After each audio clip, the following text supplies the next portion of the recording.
Bună dragilor și bine ați venit la o nouă filmare. Dacă ai intrat pe acest videoclip, înseamnă că ai aici cu siguranță un mesaj pentru tine. Și avem numărul 1, piatra galbenă, numărul 2, piatra mov. Poți să asculți ambele numere sau poți să alegi unul dintre ele. Poți să alegi un număr pentru dragoste, un număr pentru carieră și bani, fix cum simți, fix așa procedezi. Și acestea fiind spuse, ne vedem la numărul sau la numerele alese de către tine. Și începem cu numărul 1, piatra galbenă. Hai să vedem, dragii mei, care sunt mesajele tarotului pentru numărul 1. Ce trebuie voi să știți? Îți mulțumesc că mă urmărești, îți mulțumesc pentru like-uri, pentru comentarii, îți mulțumesc că te-ai abonat acestui canal. Dacă nu, te invit să apeși butonul abonează-te, dacă ești pe YouTube. Hai să vedem, dragii mei, numărul 1. Dacă vrei o astfel de citire pentru tine, oricând ai nevoie, găsești în aplicația Tarot by AI. Accesul în aplicație este gratuit pentru toată lumea. Tot acolo poți să analizezi relația dintre tine și o anumită persoană în momentul respectiv, să vezi ce gândește, ce simte cealaltă persoană. Tot acolo ai în fiecare zi culoarea norocoasă, numărul norocos pentru tine. Repet, accesul în aplicație este gratuit pentru toată lumea.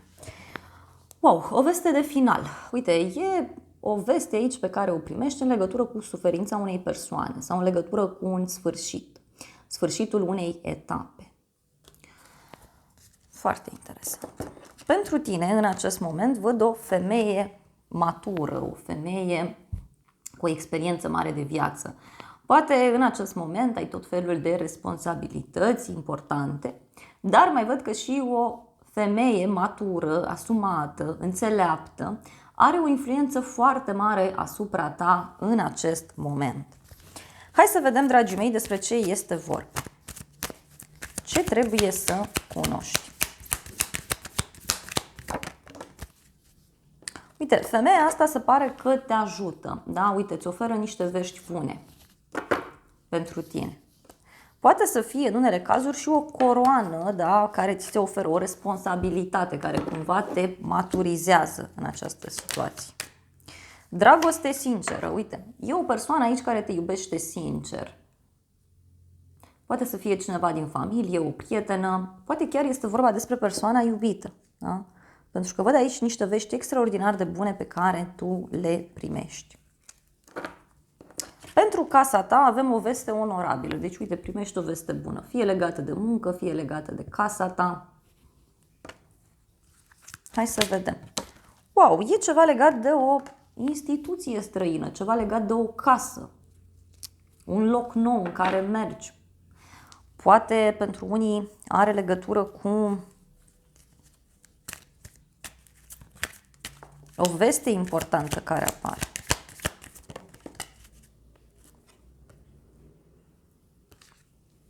E o veste în legătură cu un proces, poate în legătură cu niște acte.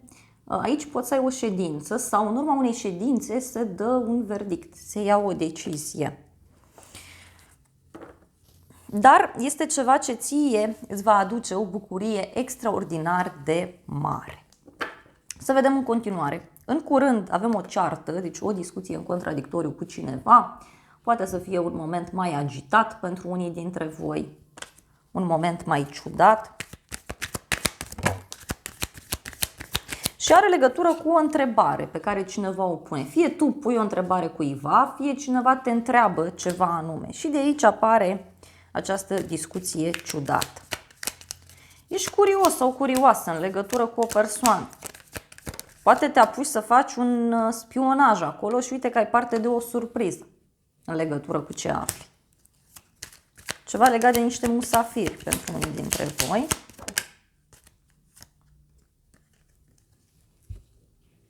Ceva legat de o companie plăcută.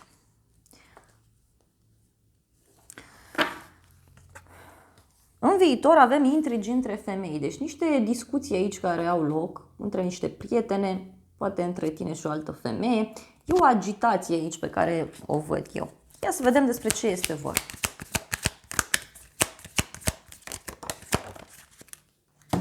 O persoană geloasă văd aici. O persoană geloasă, un bărbat mai în vârstă, mai văd sau un bărbat matur. Poate ăsta e scopul, acest bărbat.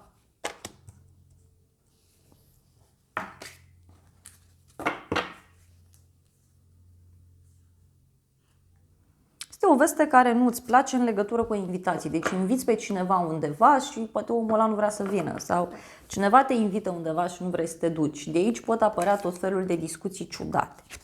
Ce nu știi tu este că cineva dorește să te revadă. Deci cuiva este dor de tine. Hai să vedem. Este o persoană care este păgubită de ceva, da? Sau poate este o persoană care te-a păgubit pe tine de ceva. O persoană care are o pierdere aici. Doar că vezi tu, este și o persoană ușor vicleană.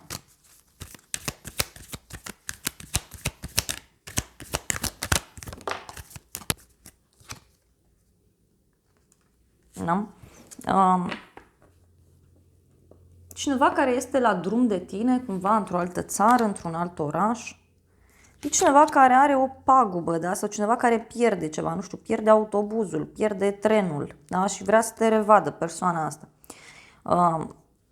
Poate este o persoană, mai văd aici, care trece printr-o perioadă în care pierde ceva și atunci vrea să se revadă cu tine, vrea să reia legătura.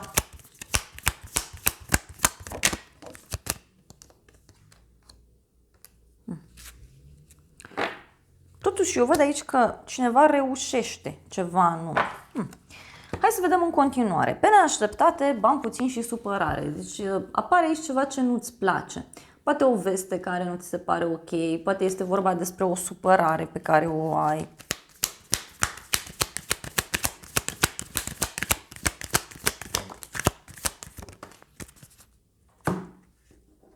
Are legătură cu o bucurie mare, dar și cu o problemă de sănătate. Situația asta.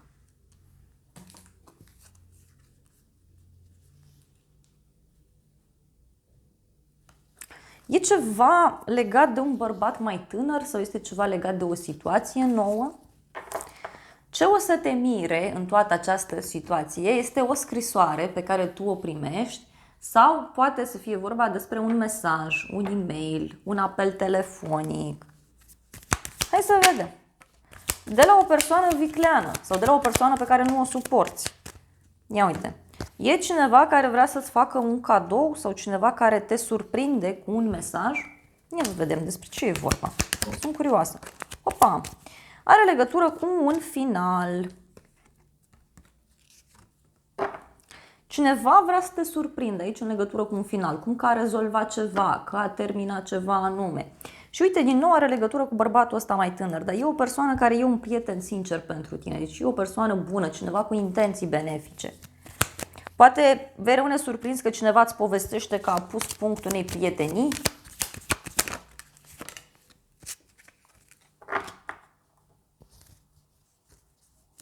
Cineva care întâmpină niște blocaje și cumva încearcă să rezolve problema pe o altă cale. Hai să vedem puțin despre ce e vorba. Au ieșit multe mesaje. Bun, are legătură cu o persoană care lucrează cu mintea sau o persoană care studiază. Văd că e ceva legat de o sumă de bani, da? Și are legătură cu un bărbat, toată povestea asta. Uite, un bărbat mai în vârstă, o sumă de bani și cineva care stă și studiază o anumită situație. Cineva care stă și analizează toată povestea asta. Persoană care se simte ca la închisoare în toată situația asta. S-a întors o carte. Poate să fie cineva care are o problemă de sănătate.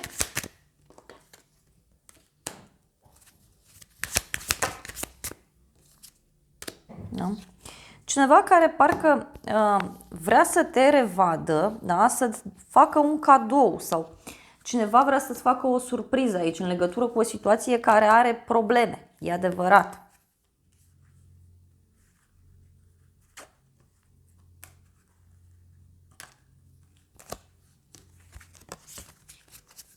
Ia să mai vedem.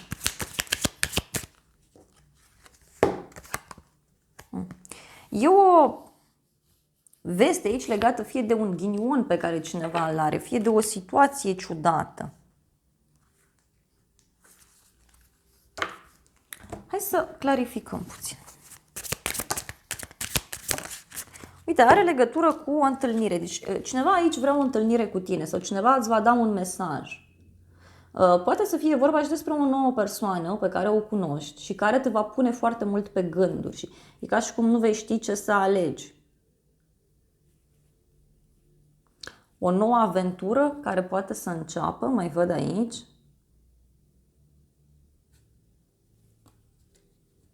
Cineva vrea să se întâlnească cu tine, doar că nu știu, omul ăsta fie nu are gânduri serioase, da? Fie este o persoană care a luat o decizie și abia așteaptă să ți-o spună.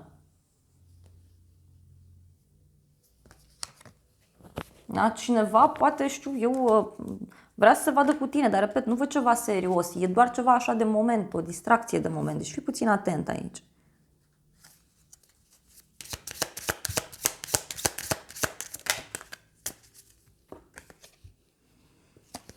Și are legătură cu un drum sau are legătură cu o schimbare foarte mare. Dragii mei, acestea au fost previziunile pentru numărul 1. Eu îți mulțumesc pentru atenție, te îmbrățișez cu drag, îți mulțumesc că m-ai urmărit, îți mulțumesc că mi ești alături, te invit să te abonezi canalului, să apeși clopoțelul, să mă urmărești. De asemenea, îți mulțumesc că distribui videoclipurile și dacă dorești o astfel de citire, te invit cu drag și pe aplicația Tarot by AI. Accesul în aplicație este gratuit pentru toată lumea. Îți mulțumesc că mi ești alături și îți doresc să ai parte de o zi sau de o seară cât mai frumoasă. Bine ați revenit, dragii mei, cei de la numărul 2, cei care ați ales piatra MOV. Hai să vedem ce trebuie să știi tu în acest moment. Îți mulțumesc că mă urmărești, îți mulțumesc că mi ești alături, îți mulțumesc pentru like-uri, pentru comentarii, îți mulțumesc că te-ai abonat acestui canal sau că mă urmărești. Dacă vrei o astfel de citire pentru tine, oricând ai nevoie de un răspuns, găsești pe aplicația Tarot by AI. Accesul în aplicație este gratuit pentru toată lumea. O surpriză! Wow, uite, tu aici primești o surpriză privind decizia unui bărbat matur, privind decizia unei companii, privind decizia unui șef sau privind decizia unei persoane cu autoritate asupra ta. Pentru tine, ia uite, cunoștințe noi, deci cunoști oameni noi. Poate să fie și un moment în care te întâlnești cu o persoană care este dintr-o lume diferită de a ta. Poate să fie o diferență de vârstă aici, într-o relație, sau poate o întâlnire pe care ai avut-o cu o altă femeie sau cu un alt bărbat. Ia să vedem despre ce e vorba.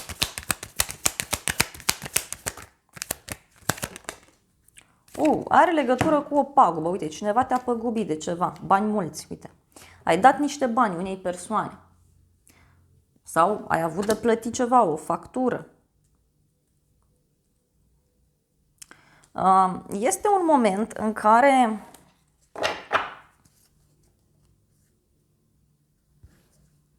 uite, și e ca și cum un bărbat aici te-a susținut sau poate are legătură și bărbatul ăsta cu toată povestea.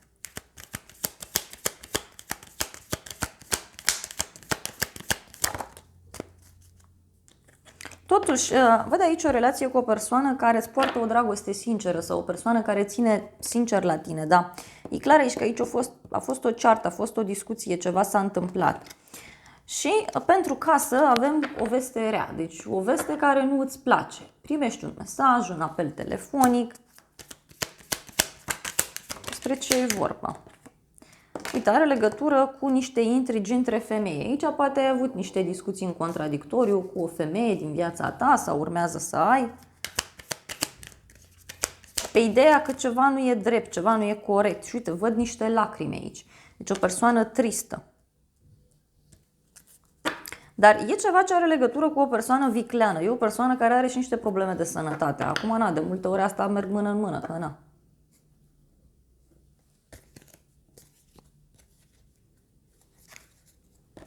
În curând, un cadou.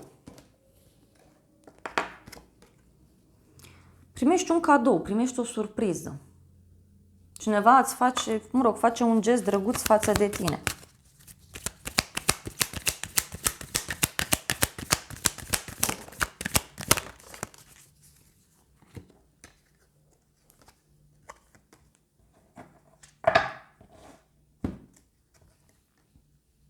Este o surpriză în legătură cu o persoană care te dorește. Cineva care îți vine în casă sau te duci în casa cuiva, mergi undeva într-o vizită. Niște musafiri care îți vin în casă sau cineva care vrea să vină către tine. Poate chiar o veste pe care o primești sau o reacție neașteptată a unei persoane care se află la distanță de tine, într-o altă țară, într-un alt oraș. Și omul ăsta îți va face niște gesturi față de tine frumoase care te vor surprinde, care îți vor da de înțeles că te dorește. Acum, că e vorba de o reacție la o postare pe un site de socializare, că e vorba de un mesaj fizic. Vedem. Cineva care îți cumpără aici un cadou, atenție. Poate avea legătură cu o persoană matură, un bărbat matur. În viitor, o veste despre un final. Deci tu aici afli că ceva se finalizează, ceva se termină.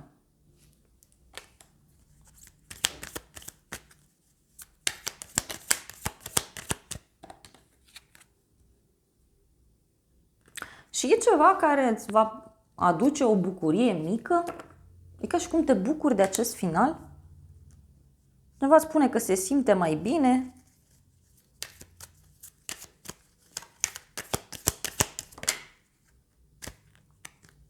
Și are legătură cu o petrecere, cu o amiciție. Deci e ca și cum se sărbătorește acest final, cumva anume. Și e ceva ce vine ca o surpriză pentru tine.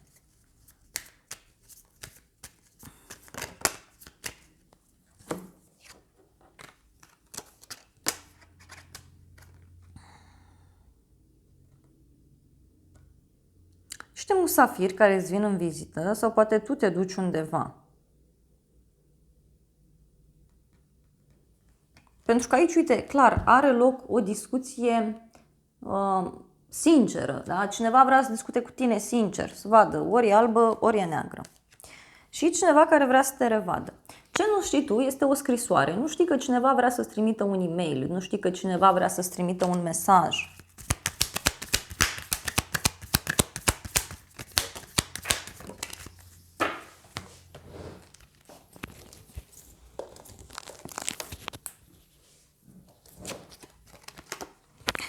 Are legătură cu un bărbat mai tânăr, da? Sau cu o persoană care are un aspect fizic mai tânăr. E cineva care vorbește frumos despre tine și tu nu știi chestia asta.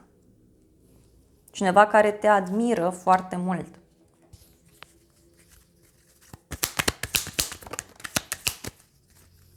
Persoana asta, uite, îți pregătește o invitație, vrea să te invite undeva.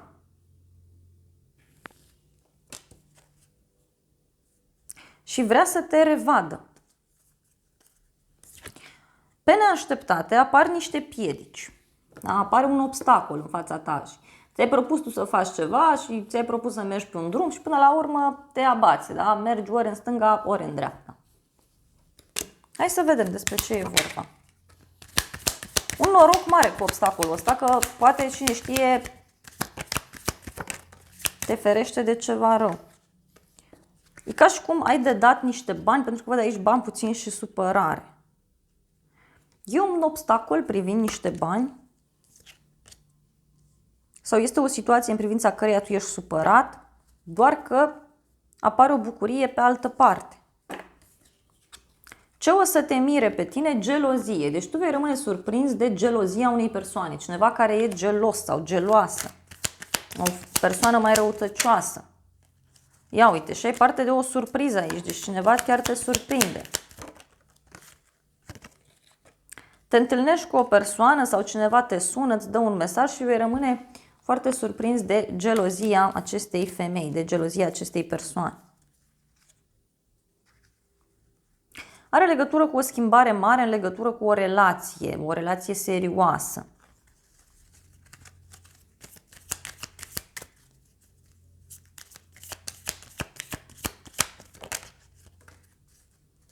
Da? Și văd că e ceva legat și de o femeie mai în vârstă sau o femeie matură, ți ia apărarea. Poate chiar norocul pentru tine ține de experiența de viață a acestei femei sau de experiența ta de viață, depinde.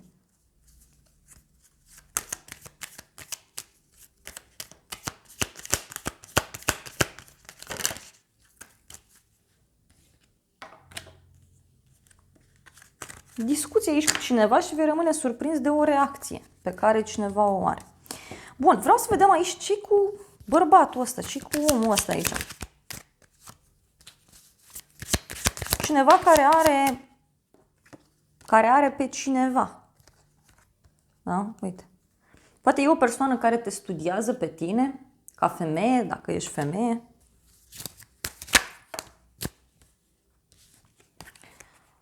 Și e cineva care, uite, are parte de un ghinion aici privind o întâlnire cu cineva sau privind niște oameni din jurul său. Privind un contract. Privind o înțelegere. E ceva legat de o femeie mai în vârstă și persoana asta o să-ți spună lucrurile astea.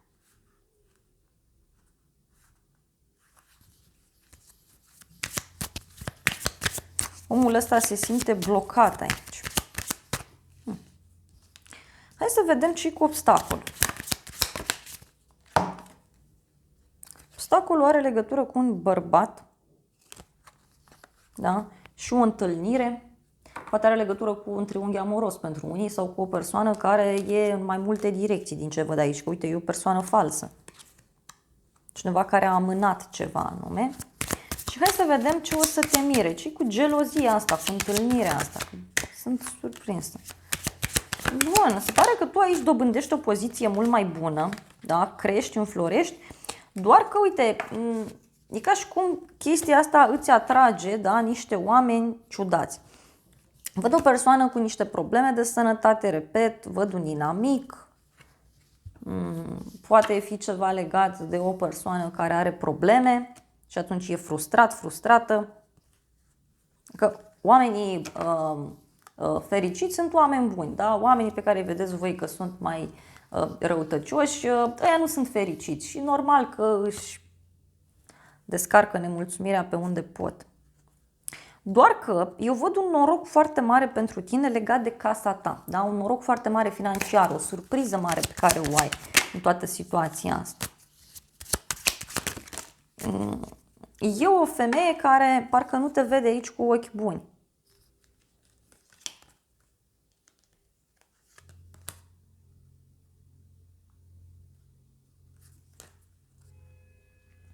Și toată situația parcă are legătură cu un bărbat mai în vârstă, nu știu, e ca un mic mare scandal aici care e.